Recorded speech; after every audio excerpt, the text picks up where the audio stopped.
Ab Sion wedi nawd bidio fi cyfo'r beirniad ti, so dyna mai. Ieuan ab Sion, mae'r Steddfod yn eich milltir sgwar chi oed yna. Pam ddech chi wedi cystadlu lenni?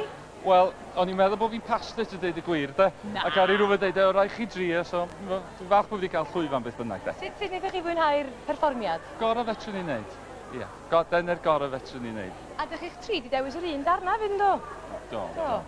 O'n i'n operatau yn dweud. Wel oedd, haws i feirniadu, doedd? Dyliwn. Oeddech chi'n gallu gweld y beirniad tra oeddech chi'n canu, Glyn? Oeddech.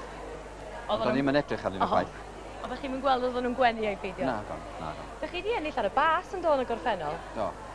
Ond dwi dod un llais i fyny tro yma, ar y bariton. Dwi wedi cystadlu nifer y weithio ar y bariton o'r blaen, ond di dod nail a thrydydd, ond dwi wedi ennill, ynddo. Wel, mi fyddai'n sgwrsio nes ymlaen efo'r enillydd, felly mi groeso i mysodd i i'r trio chi.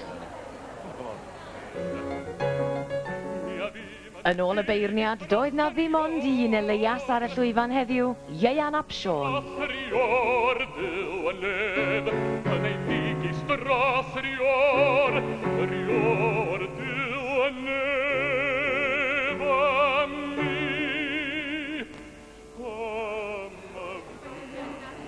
Llong efo'ch chi ar y fawr. Cyfawr iawn, o'n i'n mynd past it y diwedd. Ennill ar eich patch eich hun? Wel, dyna fo, ia. Dyna beth sydd wedi'n plesio i fwyaf, de. Fwyaf oll.